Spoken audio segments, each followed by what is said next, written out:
20th meeting of the Board of Library Trustees. Welcome, everybody. Our first agenda item is to approve the minutes of our last meeting, which was February 20th. I think I took those minutes, and do you have a correction? I do have a document. Yes. No. Oh. I didn't. I said, who took these minutes? And I realized, oh, it was me. Oh yeah, no signature. We didn't do a signature. No, I forgot to do that. We should add that. I'll add the signature. Yeah, okay. That I took the minutes, yeah.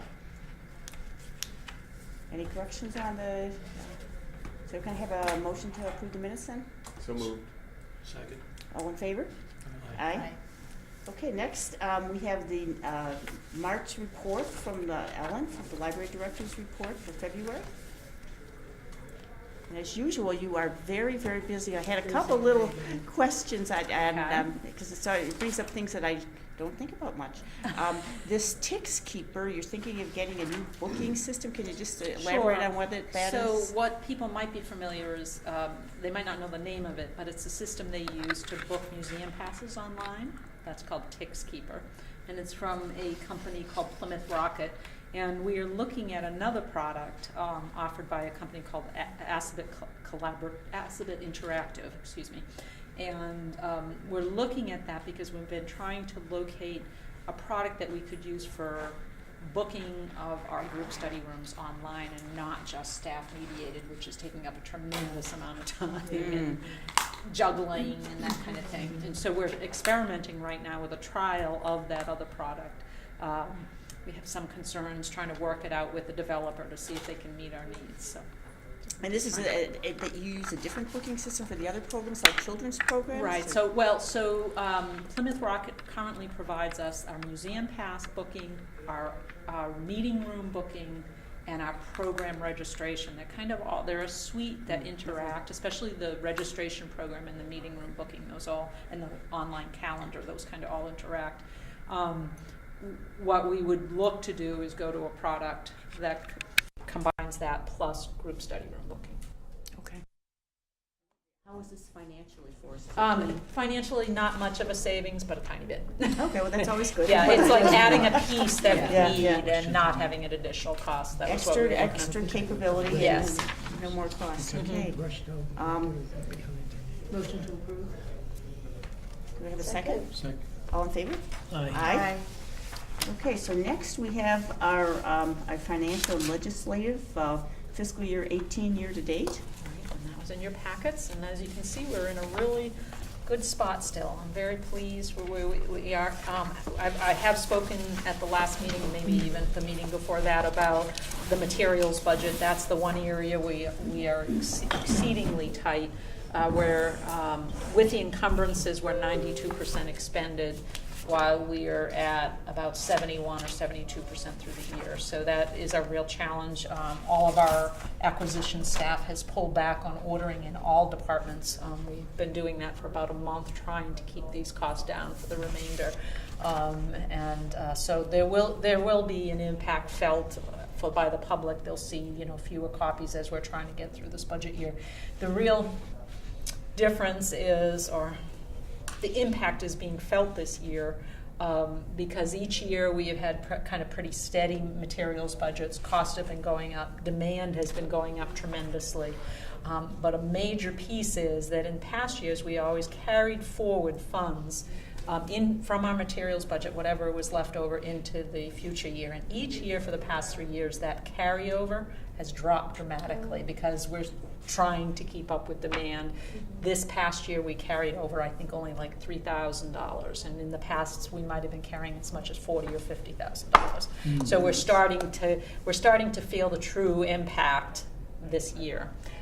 We do have, as you recall, in the town manager's recommended budget, a little bit more of a buffer for next year. We have a $5,000 increase, so that will help us a little bit, but we'll still be very tight with materials next year.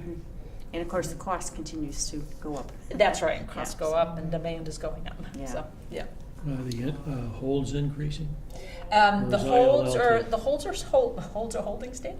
The holds are, they're seeing tiny little growth continuing, but they're so high right now. Like I couldn't imagine increasing growth. What we are not what we're seeing continued decline is our ability to lend to other libraries. I think I highlighted that at the Finance Committee meeting. That's still very limited because we don't have the items on the shelf to Does share. ILL help us with our holds, or not so much? Do you mean what we send out? Does it have, No. What we bring in What we to bring in. meet demand. Tremendously. Yes, the library patrons would feel a much bigger reduction of service if it wasn't for the holds and interlibrary loan system. Yes, a number of titles that come in are just meeting popular demand, not necessarily something unique. A lot more comes in than goes out, as I recall. Yes, three Yeah. times as much Yeah. comes in as goes out. Yeah, and that's very new. We always were a net borrower, borrowed more than we loaned, but now that gap is getting larger and larger. I think people have learned how to do it online, and it's so easy. I Right, think. right. As soon as it went online about, I don't know, maybe about 14 years ago, holds Yeah. dramatically increased. Yeah. Yep. We have our virtual patrons, I call them. Yes. Right. Yep. They're Yep. not browsing the shelf. Yeah. Okay. So in terms of the budget status, that's the only thing that we're struggling with, and all the other accounts I'm comfortable with where we are. Okay. And then how is the fiscal year 2019 budget coming along? Okay, so you know that we had our finance committee presentation, I forget which Saturday in March now. The 10th. I believe, Thank you, yeah, we had a change, so, and thank you to everyone who was able to change for me, I greatly appreciated that. Our presentation before the finance committee, we talked about two items. One was the the youth services full-time position, and the other was materials budget. And we had some kind of pushback from the finance committee about the need for the youth services position, and we continue to make an appeal about that. I have since had a meeting with the town manager who has indicated that if he is able to identify some funds estimating about $17,500, he would be in support of adding that to his budget if the trustees were willing to continue their commitment they made in February, which was to fund another portion of it. At that time, we were talking 50-50. This would be about a little over $540 more than you originally approved. So I'm hoping that tonight the trustees would approve kind of that small increase to the commitment they would make, which was to fund a little over half of the position for up to 3 years. Does someone want to make a motion to that extent? I move that we accept that modification and what the initial approval was to cover the $500 plus difference. Second. All in favor? Aye. Opposed? Okay. So the town manager will keep us apprised of where things stand with his budget numbers as he moves forward. It seems like a really important position, given that it's also going to work, the person will work in children's as well. Right, For where we have a huge demand. That's Yeah. been a big focus of ours for a number of Yeah. years. Okay. And then we have the final state award. Yes, which, and this year it's very, very good news. So we were estimating $42,000 to $44,000 as our total payment on state aid. But when our second payment came through, our second payment is in the amount of $24,484.52, which brings our total state aid award to $48,144, which was higher than projected. That's probably bad news for some other communities, that it probably meant that they didn't succeed. The reason they do it in two state aid disbursements is to wait and see where everyone is on the certification process. It's a little bit more than we were projecting, so I suspect it means that someone didn't get a state aid disbursement, and the way they do it is they disperse it more broadly to all the libraries. And can you talk about the non-resident circulation offset award? Right, so we don't qualify for the non-resident. It relates directly back to what we were just discussing. So if we were a community that was a net lender, if we were lending out more than we were borrowing, we would have a much larger amount there. Oh, We only get a small amount that basically matches the total that we lend out. Oh. But many communities get a real boost in that number because they're net Oh, because they're net helping borrowers. other No, libraries. net lenders, excuse me, because they're They're kind of helping other libraries. exactly. There's a ratio that supports that. Mhm. So we never do very well in that category. We've just No one's discussed how too much worse. we're using from other libraries. Yes, right. Especially Right. when our materials budget isn't meeting requirements. Right. Yeah. But that is good news, and that would help with what we were just discussing related to the youth services position, and with something else I have coming up in the agenda. No, if I never don't really know what's in the federal budget, but what I was gleaning with these thousands of pages, so I think the library funds made it through. Is that Yes, so and that I was do good have news. yes, I do have a bit of good news on the federal front. You're right.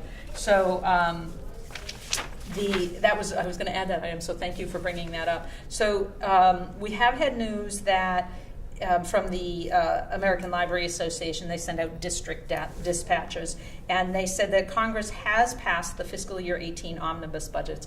It seems kind of counterintuitive. You're approving the 18 budget while you're in it, but that's how we work in the federal system, I guess. And basically, it includes significant increases of the Library Services and Technology Act grant account, and the Approaches to Literacy program, which is for school, federal funding for school libraries. You might recall I sent something out about 3 or 4 months ago asking people to reach out to their legislators. That's been happening across the country, and the response from Congress has been tremendous. And they did approve $9 million more for the Institute of Museum and Libraries, which distributes this money through these two programs, and including $5.7 million for the Library Services and Technology Act grant. So that's super news. We are currently applying for another LS Library Services and Technology Act grant, this one for something in the children's room, but we're a current recipient of the grant for our Memory Cafe is one of those grants. So it's those kinds of programs that would not happen without that kind of funding that supports innovative programs. So, but what we've also, we've just heard that they're now starting, obviously, on the fiscal year 19 budget, and what is happening right now is the Senate is circulating letters called Dear Appropriator letters, which are letters supporting budget lines. And for fiscal year 19, we're hoping to carry forward that funding level or increase it. So if you're interested in helping out with this, what you could do is I could forward this email to you, and it has a link where you can just send a very brief email saying to our federal senator, please support this program. And there is real clear evidence that senators only sign on to those appropriation letters when they're getting feedback from their constituents. So it doesn't take a lot of time, and it's Please send that to us. I'll send that on to everyone. So that's all good. That part. Okay. So next we have programs and services. Okay. That's something about from MLS regarding sorting services. Yes, and this was when I was saying a little bit healthier state aid award is probably a good thing. We received a notice from the director of the Massachusetts Library System. And the Mass Library System is funded by the state, and it provides 2 or 3 main services. The big one is delivery of materials. Every day that van that comes to our library, every day except Saturday and Sunday, brings approximately 16 big bins of materials for our library, make take out 4 or 5 going out to other communities. That program is funded through this agency, the Mass Library System. They also do advising and consulting, and they do training for library staff. They've notified libraries that have been enjoying a special additional sorting of those materials. Libraries that have been very high volume libraries, like our library, high volume boxes going in and out, they get their boxes pre-sorted. So when they come into our building, they get boxes that says, these are holds for Shrewsbury patrons waiting for these books.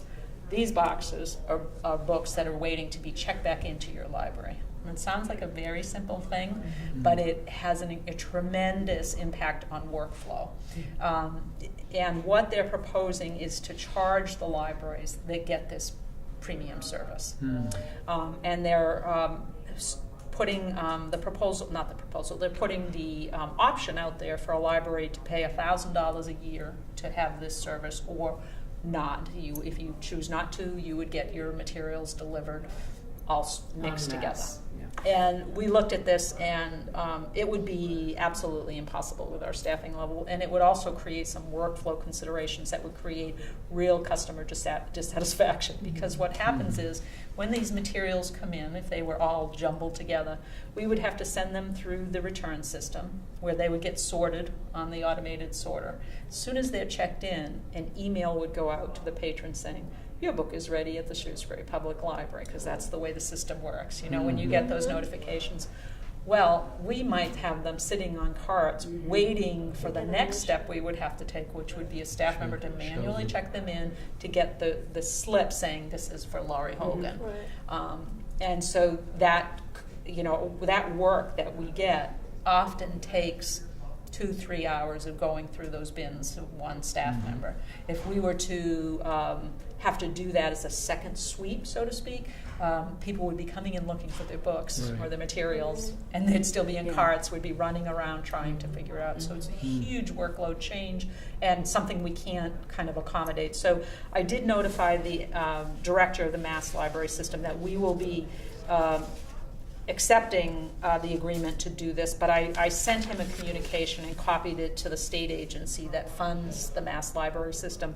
And basically I just expressed two concerns. One was that there was a real failure of communication here, that they knew the factors that were impacting them to make this decision. They knew these factors have existed for a year or two.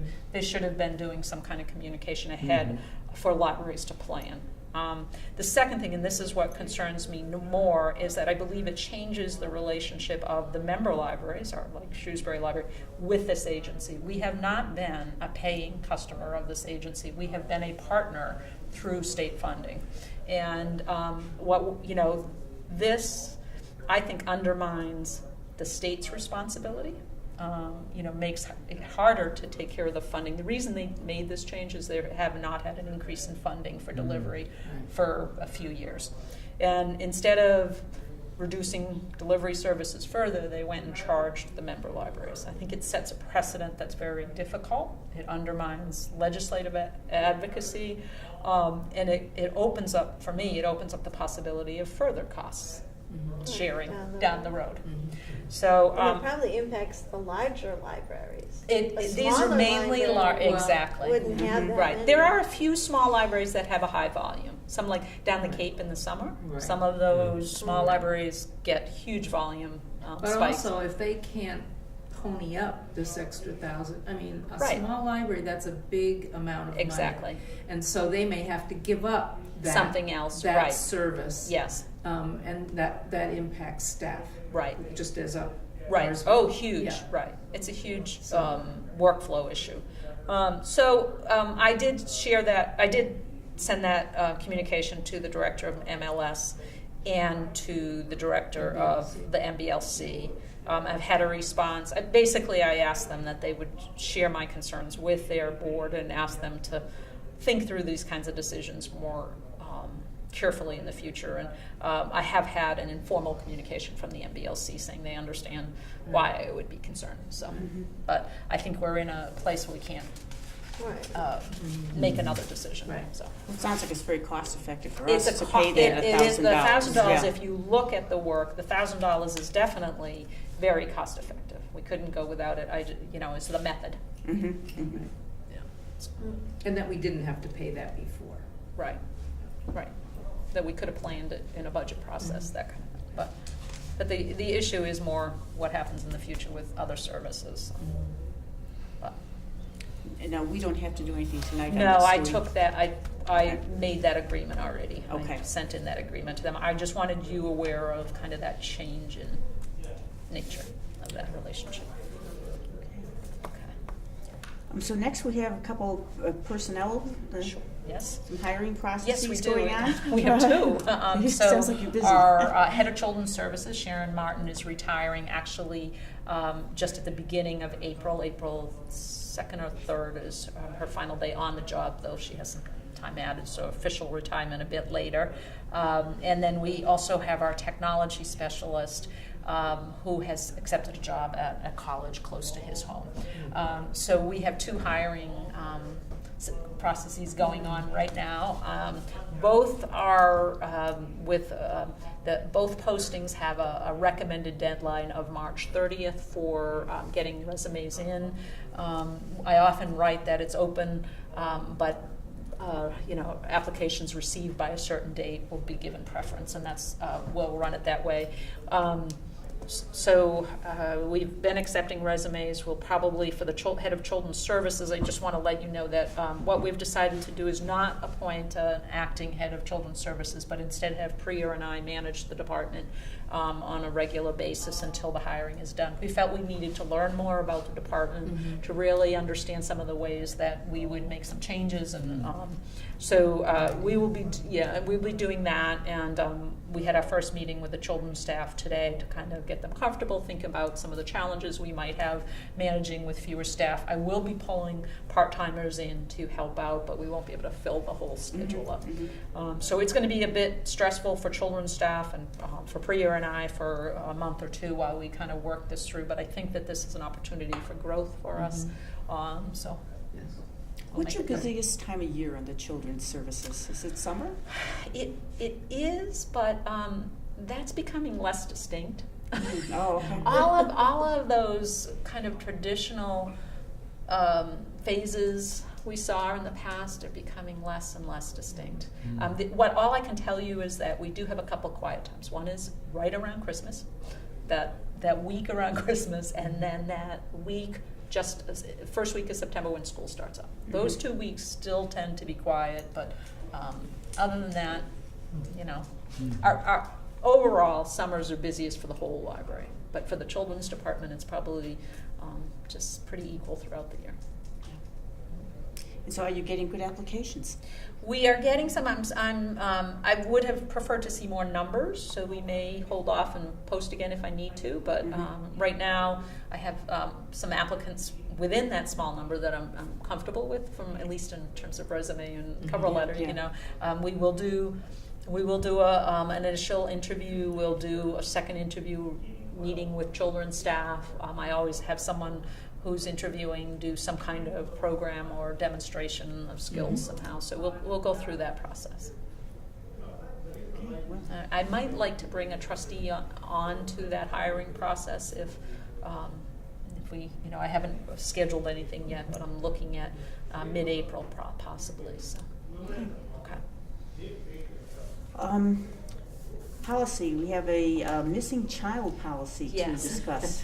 Yes. Is this a new policy? Can we just back up for a second? Sure. Did you talk at all about the technologies? So we are doing the hiring through the 30th. I have started receiving applications. Basically, we're not filling any time there. Mike Zeller, our electronic resources librarian, and I will kind of be managing things as we go. Is this very specialized, this technology specialist, or is somebody who generally just knows a lot about computers? In the posting, we ask for library experience, and we say that that's definitely preferred, but it is not required. It is a bit of a leap if someone does have that experience, or a bit of a boost, because we don't have to retrain someone to think in terms of public service. That's a big piece of an understanding. And many people who come from a corporate culture, which is something we've had in the past, are thinking about security only. We balance out security and access. So it's a real mindset that has to be modified. So it's good if they understand how libraries work, how the networks work. That's very useful. Policy is not new. Policy is a proposed update. It was originally developed back in 2008.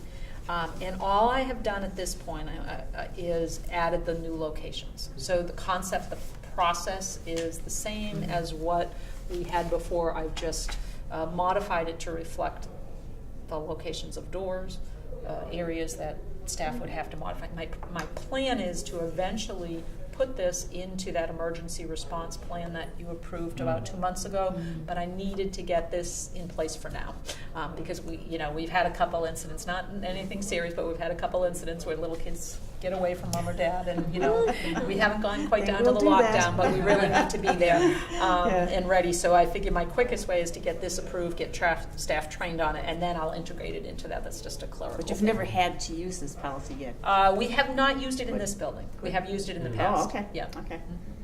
I move we approve the policy presented tonight. Second it.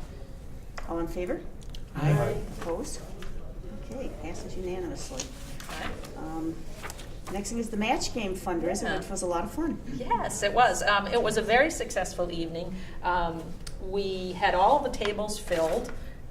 We raised, the numbers right now are looking like we raised just over $5,000, which is a Wow. wonderful, For the a wonderful first year. surprise. And I think it will bring a lot of visibility to the foundation because the game was taped by Shrewsbury Media Connection and is going to be playing on local cable, so that will be helpful. I just want to take a moment to thank especially the planning committee and the volunteers who worked on this. This was a tremendous amount of work.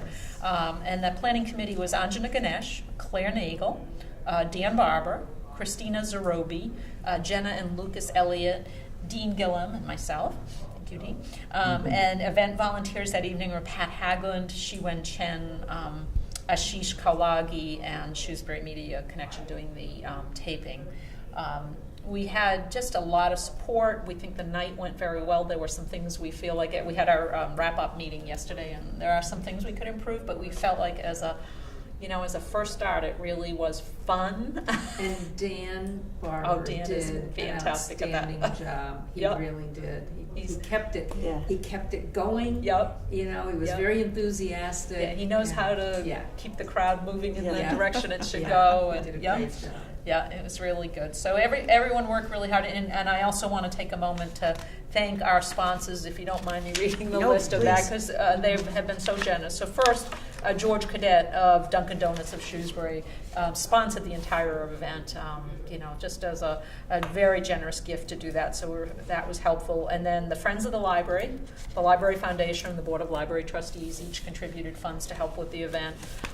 We had the Rotary Club of Shrewsbury, myself, Webster 5 Cent Savings Bank, Veterans Inc., Jim and Hannah Kane, Dave Laquier of Central One Federal Credit Union, the Shrewsbury Social Club, Beth Cassavant, Wendy Morin, Manpreet Soin, Sissy Hahn, an anonymous donor, Vertigo Trivia, which is Dan's company, by the way. That's what he has a professional work in that. Christina Zarobi, John LeBeau, and Claire Nagel. So, very It good was night. quite a bit above their goal, which was $2,000. Right, So that's right. pretty amazing. Right, Yeah. right. So, we're pleased with that. Yeah. Good event. You did a great job running it. Okay. And then the Friends of the Library book sale is coming up soon. Yes, so if I can just read the times and dates because it's very popular around town. So Thursday, April 5th, 2 to 8:30 p.m. Friday, April 6th, 10 to 4:30. Saturday, April 7th, 9 to 4. And Sunday, April 8th, 1 to 4. And if you are a member of the Friends of the Library, when you come in, just mention that and you get one free book. And we ask that you bring your own bag if at all possible. Okay. And there's And they a probably- lot of great and books. They probably need help setting up if people want. She still has some slots, so if anyone is interested, they could contact me and I can put them in touch with Claire Nagel. Yeah, the response has has- been great. The response has- of volunteers Wonderful. has been wonderful. Wonderful. And Yeah. Dan actually helped set up some of the teenagers That's right. to help us with the heavy work. Oh, good. Yes, for the Good. actual setup, yeah. We'll Wonderful. have some young bodies to help move all those books. Great. Yeah, yeah. So we thank Claire Nagel and Patricia Severson, our co-chairs who are working on this, been working for months and months and months. And Dean does a lot of work on it. Even though he's no longer a co-chair, he's still doing a lot of work. So we thank them all. So it's amazing how many books there are. Yes. Yes. Okay. And that's Um, their primary fundraiser. That's right. Yes. That's their primary fundraiser. Yeah. So next we have some permissions to sell books and CDs. Right. So the first one is this, an author-speaker program with two authors, Jack Maroney and James DeRita, who are speaking on a book called The East Side of Addiction. You might have read about this or know these gentlemen. They're from Worcester, have been through the opiate addiction personally, and have written a book about this, and their successful lives now. They're coming to speak on Monday, May 7th, and we would like to be able to have them sell books that evening. And the second item is related to this is we have a children's performer coming on August 11th called Pan Coast, and we would like her to be able to sell CDs. She's a children's performer. Okay. Motion to approve. Second? Second. All in favor? Aye. Opposed? Okay. And then we have Project 351, Collection for Right. Cradles to Crayons. Right, so this is part of the request for third-party fundraisers or collection drives, outside groups wanting to do fundraisers here at the library. And this group is supporting, it's a local group, Project 351, but it's supporting Cradles to Crayons, which might sound familiar to you because we did a pajama drive when we were over at the temporary library that Right. supported this agency. And they wish to have a drop box here at the library. They had hoped March 26th to April 6th. I had notified them that our meeting is tonight and I would let them know the results tomorrow morning so they That's could. the 28th. They'd like to start tomorrow. Will that be an issue with the book sale going on? I don't think so. It's only one box, so I Okay. don't think it will be a conflict because we usually put them outside in the. Oh, And no. what is it that they're Near putting in the drop box? Did I miss that? Yes, new and gently used clothing, Okay. shoes, books, toys, and school supplies. Okay. How do they publicize this? That we leave up to them.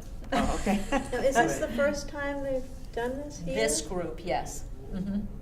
And do they monitor the box if it gets full? Right, that's one of the things. So what happens is if a request gets approved, I make arrangements with the group. I get the contact info. I explain what they have to do, what space they're limited to, that kind of thing, and explain. They do the promotions and all that. Mhm. And it's outside? And it can't be. No, it's inside. Oh, It it's would be in the inside. lobby. Okay. Do we need to approve that request? Mhm. Yes, please. I move we approve. Second. All in favor? Aye. Opposed? Okay. Maybe I'll notify them tonight. And any other business? Otherwise, we're down to our next meeting is April 24th. Yes. And it will be Laura's last meeting. And Jack's as well. That'll be sad. The end of an era. Right. How I many move years we have you been a adjourn. trustee, Laura? What? How many years have you been a trustee? 12. Okay, wow, that's a long time. Not as long as Kevin. I don't even remember. I don't. Who's counting? It's a life sentence. Did Our Joan daughters were come? little when I. Were you so there first or Joan first? I was. Okay, so Yeah. you're the longest reigning member. And then Wow. comes Joan. That's awesome. Yeah. Yes. I probably had brown hair then. So I move we adjourn tonight's Second. meeting. All in favor? Yeah. Aye. Okay, meeting is adjourned. That one always